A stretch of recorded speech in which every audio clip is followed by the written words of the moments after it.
Selamat pagi teman-teman. Kita berjumpa kembali di pengantar pengelolaan keuangan negara 2 pada tatap muka ke-9. Di tatap muka ini, kita akan belajar mengenai pengelolaan Badan Layanan Umum atau BLU. Mari kita belajar dan semoga teman-teman semua dalam kondisi sehat walafiat.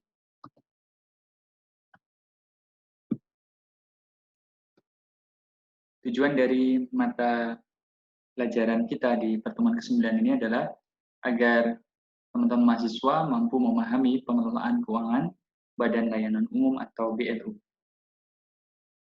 Ada 6 materi kita. Yang pertama adalah dasar hukum, yang kedua adalah pengertian BLU dan PPK BLU, yang ketiga adalah tujuan dan asas BLU, yang keempat adalah persyaratan, penetapan, dan pencabutan BLU, yang kelima adalah standar dan tarif layanan, dan yang keenam adalah pengelolaan keuangan BLU.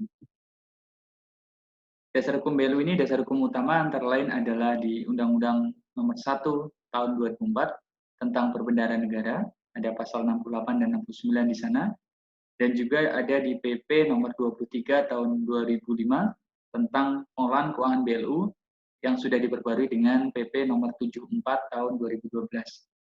Selain itu ada berbagai ketentuan lain ya sebagai peraturan pendukung sudah dituliskan di sini antara lain dari PMK 119 tahun 2007 hingga terbawah ada PMK nomor 92 tentang rencana bisnis anggaran serta pelaksanaan anggaran Badan Layanan Umum. Kenapa perlu ada BLU? Ini adalah hal-hal yang melatar belakangi pendirian atau penyusunan BLU di negara kita. Yang pertama adalah Undang-Undang Nomor 17 Tahun 2003 menyatakan bahwa salah satu agenda reformasi keuangan negara adalah adanya pergeseran dari penganggaran tradisional menjadi penganggaran berbasis kinerja.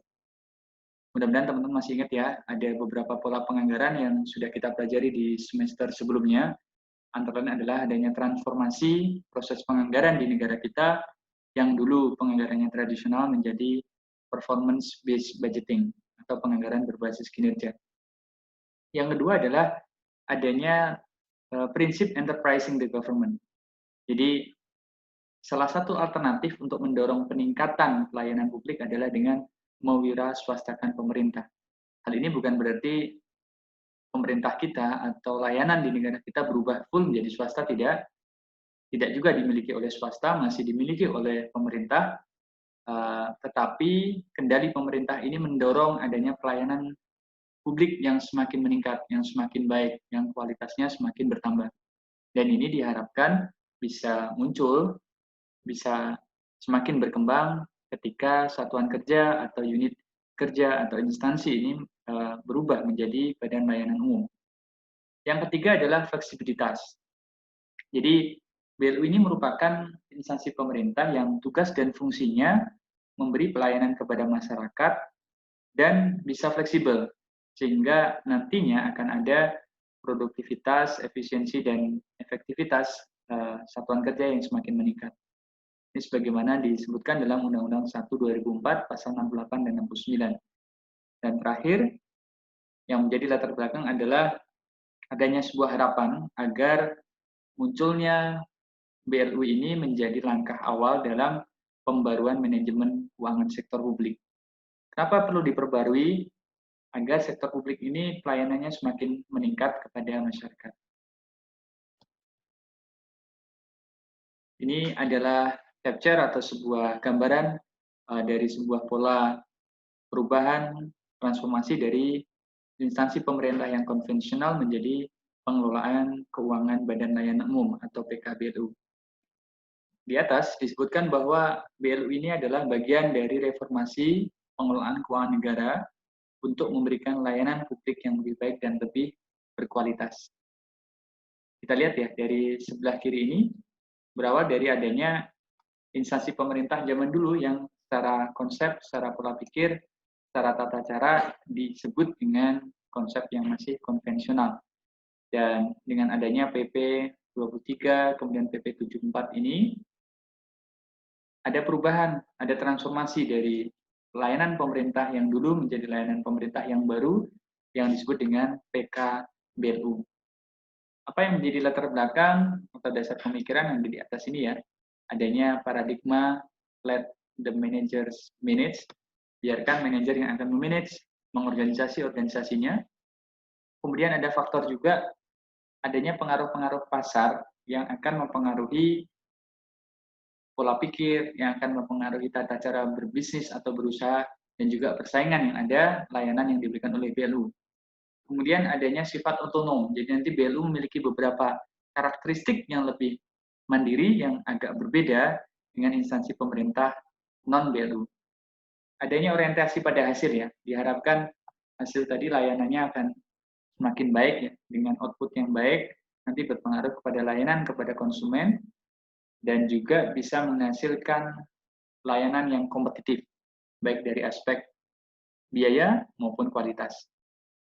Kemudian adanya perbaikan yang berkelanjutan, yang menjadi prinsip dari BLU, pengambilan risiko, dan tadi yang sudah kita diskusikan bersama adalah enterprising the government. Itu adalah beberapa yang bisa menjadi latar belakang mengapa transformasi instansi pemerintah ini diperlukan dari layanan yang dulu menjadi layanan BLU. Dan ada beberapa karakteristik BLU yang disebutkan di sebelah kanan ini ya teman-teman ya. Yang pertama adalah BLU ini merupakan kombinasi antara pengelolaan instansi dan institusi sektor publik dan juga pengelolaan organisasi sektor privat. Jadi nanti akan ada semacam irisan dari beberapa karakteristik, dia tidak sepenuhnya seperti satuan kerja pemerintah, tapi juga tidak sepenuhnya seperti perusahaan swasta. Yang kedua ada tata kelola atau agensifikasi. Yang ketiga adanya aset yang tidak dipisahkan, jadi berbeda, bukan merupakan BUMN. Yang keempat adanya anggaran yang menyatu dengan APBN atau APBD.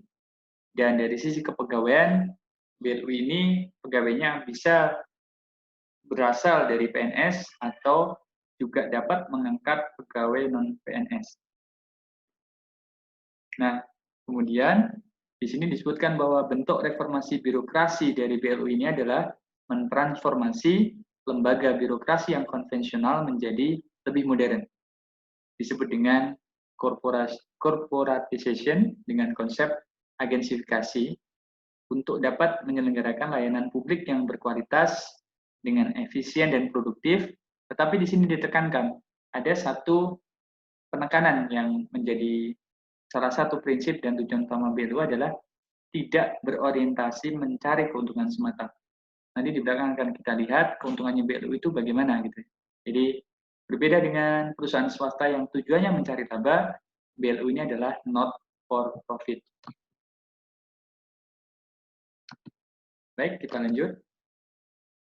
Ini beberapa hal yang juga sudah diatur pada Undang-Undang Perbendaharaan Nomor 1 Tahun 2004 tentang BLU.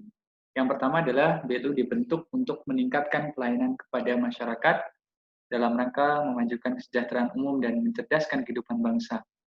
Yang kedua, sebagaimana slide sebelumnya tadi, disebutkan bahwa kekayaan BLU ini adalah kekayaan negara dan atau daerah yang tidak dipisahkan. Jadi bukan merupakan BUMN dan dimanfaatkan sepenuhnya untuk menyelenggarakan kegiatan BLU yang bersangkutan. Yang ketiga dari aspek pembinaan keuangan BLU yang ada di pemerintah pusat dilakukan oleh Menteri Keuangan. Sementara pembinaan teknisnya ini biasanya dilakukan oleh menteri yang bertanggung jawab pada bidang pemerintahan yang bersangkutan. Bagaimana maksudnya? Jika ada BLU misalnya yang dimiliki oleh Kementerian Pariwisata misalnya, maka pembinaan keuangannya tetap oleh Menteri Keuangan, tetapi pembinaan teknisnya oleh Menteri Pariwisata. Demikian juga dengan kementerian-kementerian yang lain. Sementara pembinaan BLU pada pemerintah daerah dilaksanakan oleh PPKD atau Pejabat Pengelola Keuangan Daerah, dan pembina teknis dilakukan oleh Kepala Satker atau SKPD di pemerintahan yang bersangkutan.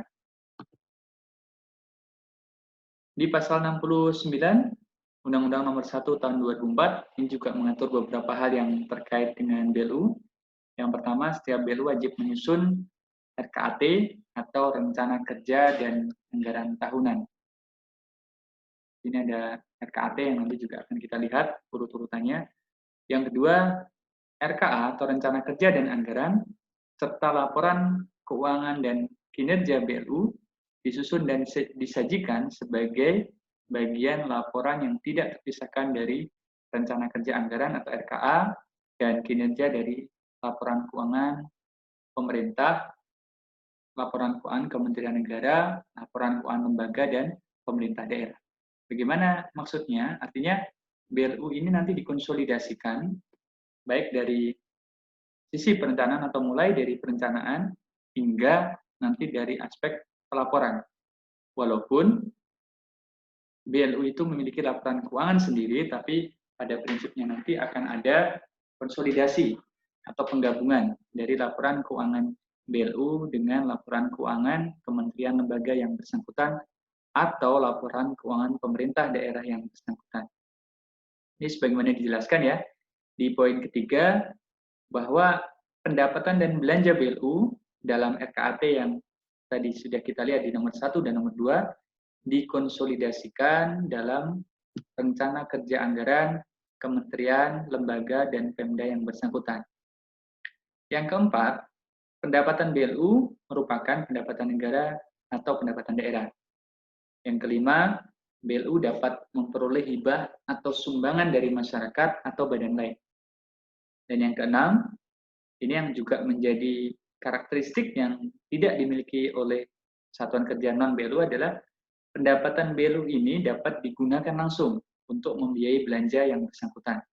Kalau di satuan kerja non-BLU, ketika mereka mendapatkan pendapatan, maka pendapatan itu harus di-store dulu ke kas negara.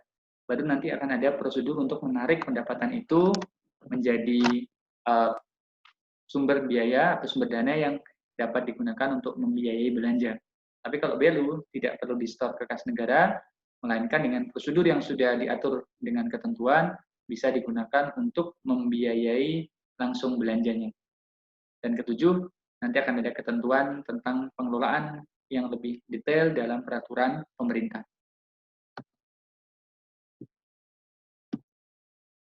Ini karakteristik kelembagaan yang membedakan antara Satker PNBP.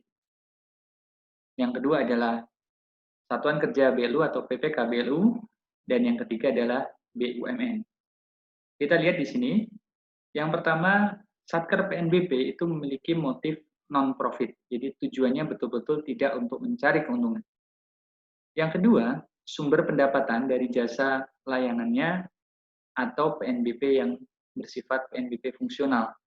Dia memiliki pendapatan, dia memberikan jasa, tapi lebih bersifat sebagai PNBP yang fungsional terkait dengan fungsi dia atau tupoksi dia dalam hal pendirian atau tujuan dari operasi kementerian yang bersangkutan. Yang ketiga, pendapatannya harus distorkan ke kas negara. Jadi tidak boleh dia terima uang dari pendapatan kemudian digunakan langsung. Dia bisa menggunakan PNBP-nya ketika ada izin dari Menteri Keuangan. Nanti akan ada proses bagaimana penarikan dari dana yang sudah dia setorkan. Yang kelima, tidak ada fleksibilitas pengelolaan keuangan. Jadi sifatnya dependen ya atau tidak otonom. Dia bergantung kepada Kementerian Keuangan, dia ikut pada ketentuan yang mengikat mengenai pengelolaan keuangan pada kementerian lembaganya. Yang keenam, ada pertanggungjawaban dengan SPM, atau Surat Perintah Membayar, dan juga tentunya SP2D. Saya yakin teman-teman sudah belajar ini. Dan jika ada sisa anggaran lebih di akhir tahun, maka aturannya disetorkan gitu. Tidak ada kewenangan untuk menggunakan kembali langsung menjadi saldo awal tahun berikutnya. Jadi sisa berapapun anggarannya harus disetorkan kepada kas negara. Dan sifat kekayaannya merupakan kekayaan negara yang tidak dipisahkan. Yang selanjutnya adalah BLU. Kalau BLU ini motifnya adalah not for profit. Artinya apa?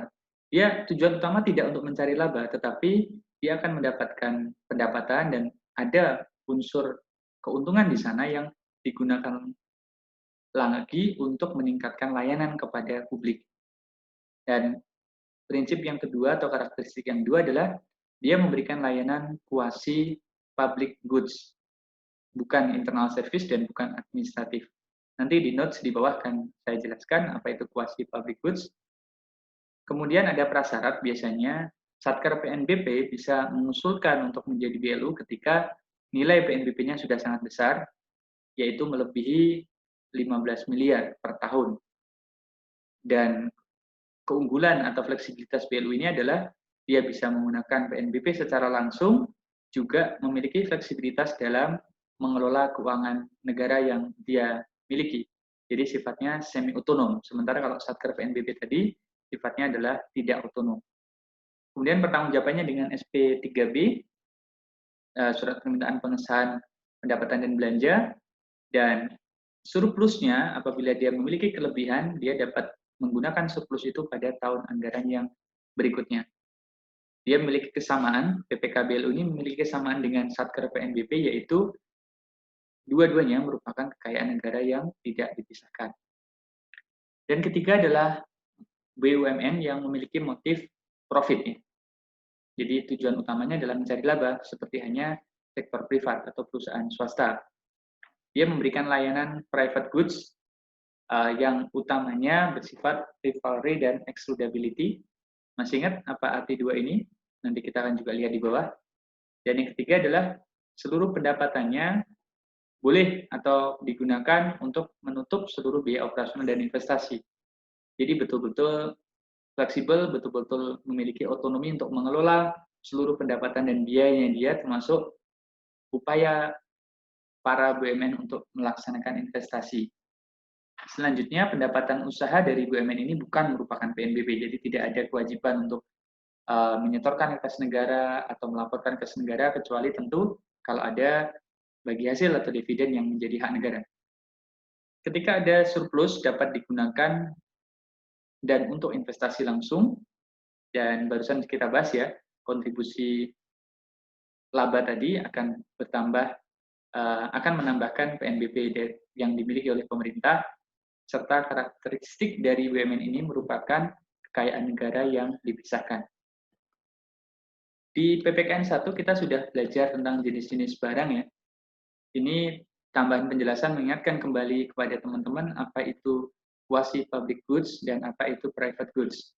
Jadi quasi public goods adalah barang-barang atau jasa kebutuhan masyarakat yang apabila jasa tersebut dinikmati oleh individu tertentu akan mengurangi konsumsi orang lain. Tetapi prinsipnya barang ini boleh dinikmati oleh seluruh masyarakat. Barang atau jasa ini daya saingnya tinggi tetapi non-excludable. Artinya apa? Ketika ada orang yang sudah membeli, maka orang lain boleh tetap membeli. Tidak ada larangan bagi orang lain untuk menggunakan barang ini. Contohnya apa sih? Layanan-layanan BLU seperti BLU pendidikan atau universitas, kemudian BLU kesehatan, rumah sakit itu, ya selama rumah sakit masih mampu untuk melayani, maka siapapun masyarakat yang bisa atau mau membayar biaya kesehatan yang ada di rumah sakit itu tentu harus dilayani. Tidak boleh ketika satu orang sudah masuk rumah sakit misalnya dia opnam, kemudian orang yang lain dilarang untuk masuk ke rumah sakit itu. Ini yang disebut dengan quasi public goods. Yang kedua adalah private goods. Jadi konsep private goods ini adalah barang-barang atau jasa kebutuhan masyarakat dan hanya dinikmati secara individu oleh yang membeli. Dan yang tidak membelinya tidak dapat menikmati barang atau jasa tersebut. Ya contoh, teman-teman kalau ingin membeli, katakan sepeda motor atau mobil gitu ya. Sepeda motor atau mobil yang sudah teman-teman miliki, maka pada prinsipnya itu menjadi milik teman-teman. Orang lain tidak akan bisa menggunakan kecuali teman-teman mengizinkan. Dan ada beberapa karakteristik private goods ya. Di antaranya adalah rivalry in consumption, atau barang privat ini bukan merupakan barang konsumsi umum, sehingga ada persaingan antar pengguna dalam mengkonsumsinya. Yang kedua adalah adanya unsur excludability. Jadi, penyedia atau konsumen bisa menghalangi atau mengecualikan orang untuk menggunakan atau memperoleh manfaat dari barang tersebut.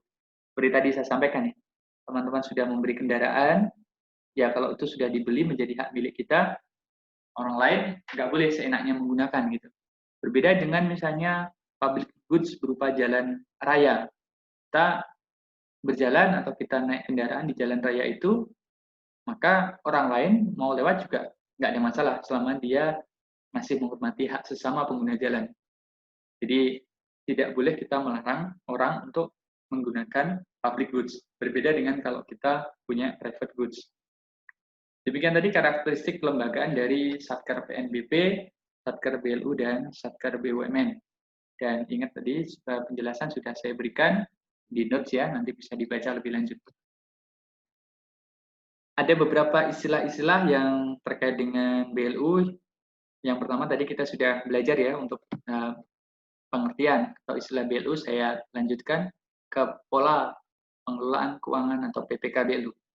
PPK BLU adalah PPK yang memberikan fleksibilitas berupa keleluasaan untuk menerapkan praktek bisnis yang sehat. Jadi prinsip yang membedakan sekali lagi dengan Satker PNBP adalah adanya fleksibilitas. Tujuannya apa?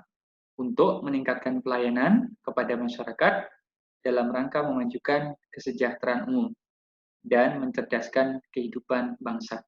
Jadi tujuannya tetap sama dengan tujuan bernegara kita, tetapi ada pengecualian di sini. Ada beberapa hal yang dikecualikan dari ketentuan pengelolaan keuangan negara pada umumnya. Yang ketiga ada RBA atau Rencana Bisnis dan Anggaran BLU. Ini berarti dokumen perencanaan bisnis dan penganggaran yang berisi program, kegiatan, target kinerja, dan anggaran suatu BLU. Yang berikutnya adalah SPM atau standar pelayanan minimum, yang berarti adalah spesifikasi teknis tentang tolok ukur layanan minimum yang diberikan oleh BLU kepada masyarakat. Ini semacam standar kalau misalnya ingin memberikan pelayanan, bagaimana sih seharusnya BLU ini memberikan tingkat layanan kepada masyarakat yang menjadi pengguna jasanya. Kemudian ada istilah praktek bisnis yang sehat. Tadi ada kutipan praktek bisnis yang sehat ini pada definisi PPK BLU, yang berarti penyelenggaraan fungsi organisasi pada BLU ini harus berdasarkan kaidah manajemen yang baik dalam rangka pemberian layanan yang bermutu dan berkesinambungan. Tadi kita sudah belajar juga istilah PPK BLU ya. Dan siapa saja institusi yang dapat menerapkan PKBLU? Yang pertama adalah instansi atau institusi yang langsung memberikan layanan kepada masyarakat. Jadi, kata kunci pertama instansi yang dapat menerapkan PKBLU adalah adanya fungsi pelayanan langsung kepada masyarakat. Maka sebagian besar BLU ini biasanya terkait dengan pendidikan ya, kesehatan, atau layanan lain yang memang ada hubungan langsung dengan kebutuhan dan jasa yang dibutuhkan oleh masyarakat. Selanjutnya, memenuhi persyaratan substantif, teknis, dan administratif. Akan ada persyaratan-persyaratan dari tiga kelompok ini yang harus dipenuhi oleh PKBLU atau oleh Satker sebelum mendaftarkan dan sebelum ingin merubah, mentransformasi dari satuan kerja menjadi PKBLU.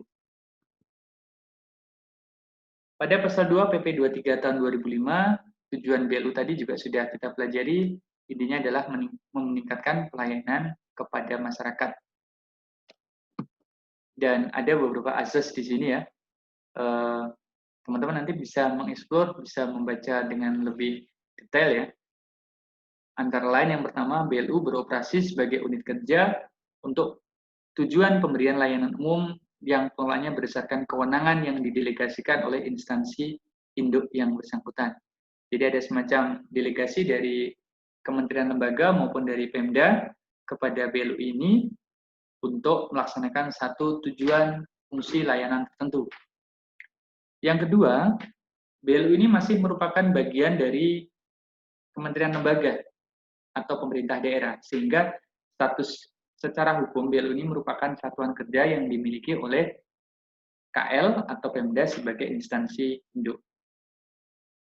Yang ketiga, ada tanggung jawab pada pimpinan KL atau menteri atau pada pimpinan Pemda sebagai pelaksanaan kebijakan penyelenggaraan layanan umum.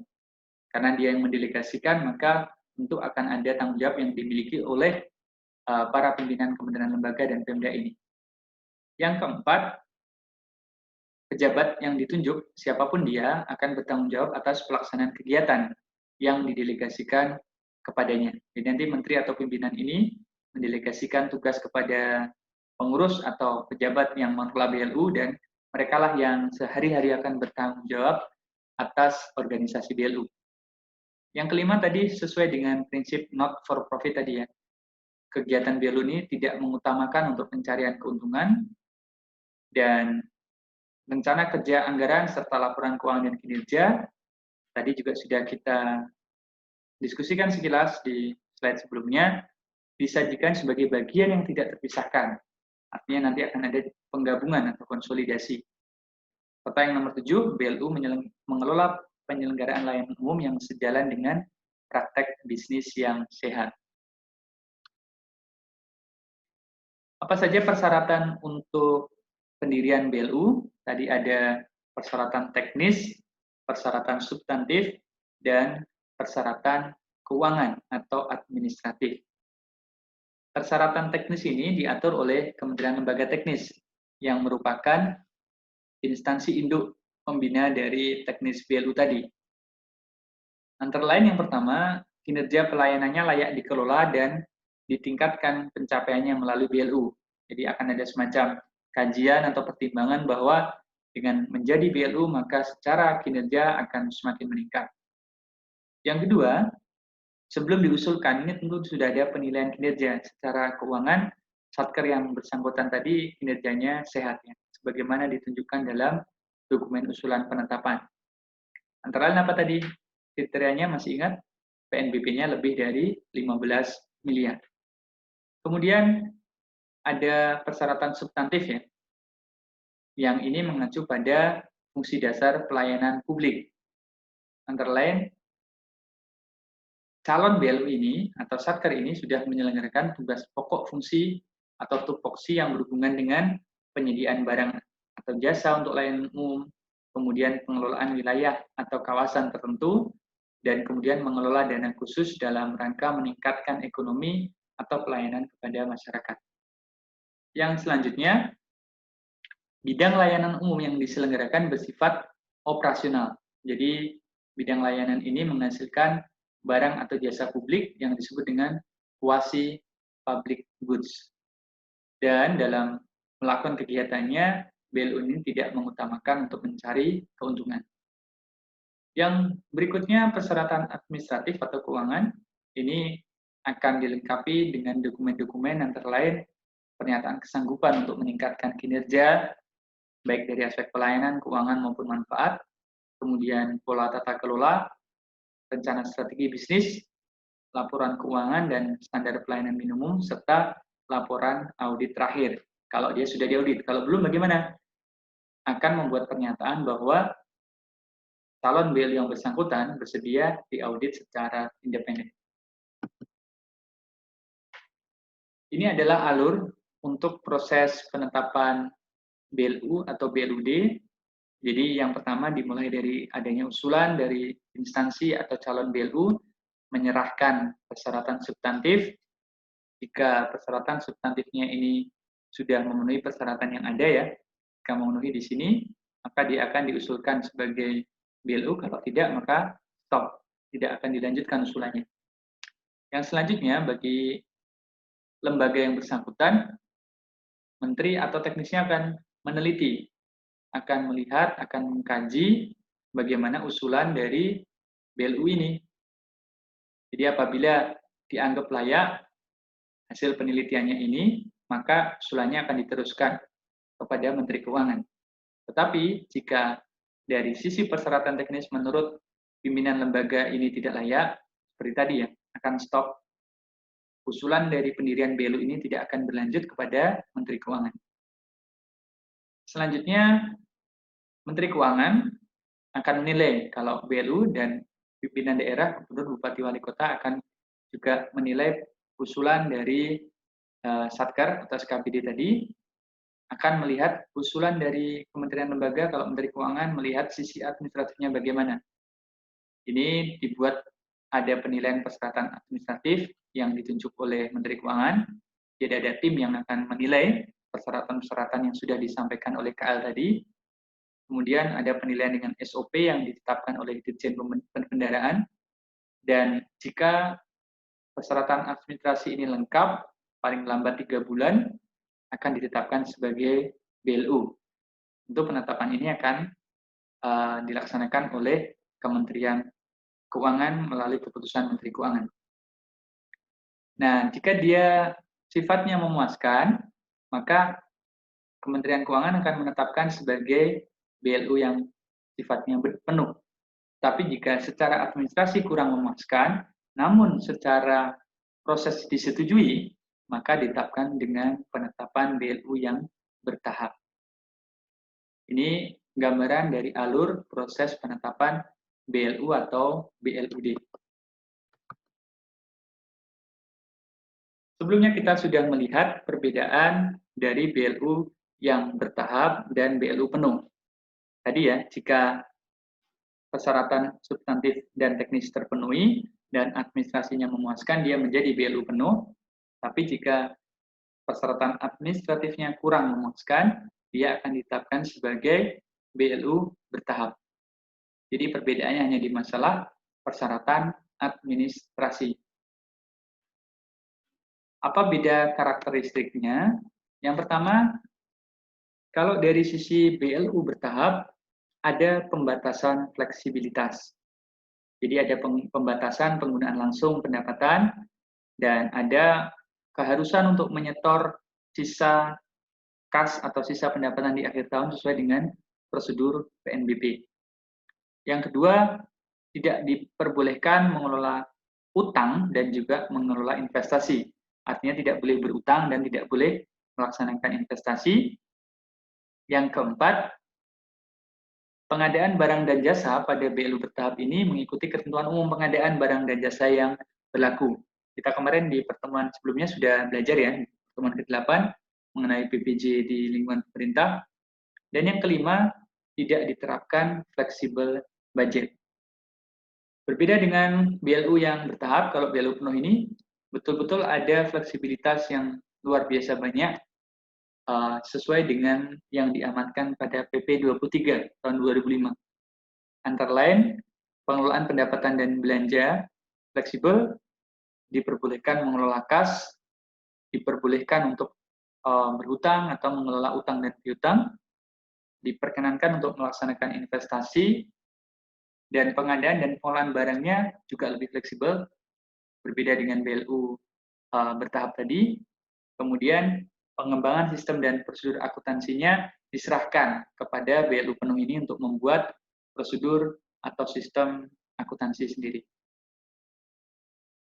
Ini dua hal yang menjadi pembeda dari sisi kriteria dan dari sisi fleksibilitas antara BLU yang bersifat bertahap dan BLU yang bersifat penuh. Kemudian ada pencabutan status PPK BLU dengan rincian yang ada di layar ini. Penerapan PPK BLU akan berakhir. Yang pertama dicabut oleh Menteri Keuangan, Gubernur, Bupati, atau Wali Kota, atau berdasarkan usulan dari Menteri Pimpinan Lembaga yang bersangkutan, apabila BLU tersebut sudah tidak memenuhi persyaratan baik substantif, teknis, maupun administratif. Jadi nanti akan ada penetapan penolakan dari pencabutan status ini paling lambat 3 bulan sejak usul pencabutan diterima. Dan jika terlampaui, artinya kalau lebih dari 3 bulan tidak ada persetujuan untuk pencabutan, maka dianggap usulannya ditolak, artinya BLU ini tetap berjalan. Atau yang ketiga, ada perubahan status nih. BLU yang mungkin dengan berbagai pertimbangan berubah statusnya menjadi badan hukum dengan kekayaan negara yang dipisahkan. Instansi pemerintah ini yang pernah dicabut dari status PKBLU dapat diusulkan kembali untuk menerapkan PPKBLU. Jadi dia akan mereview kembali persyaratan-persyaratannya apabila sudah dianggap memenuhi persyaratan substantif, teknis, dan administratifnya, terutama di poin 1 dan poin 2, maka dia bisa mengusulkan kembali. Dan di pasal 7 ini disebutkan bahwa dalam rangka menilai usulan penetapan, Menteri Keuangan, Gubernur, Bupati, atau Wali Kota akan menunjuk satu tim penilai ya, sesuai dengan kewenangannya untuk menilai usulan pencabutan BLU tadi. Sampai di sini dulu untuk sesi 1, teman-teman. Nanti kita akan lanjutkan di sesi berikutnya, masih membahas tentang PKBLU. Terima kasih.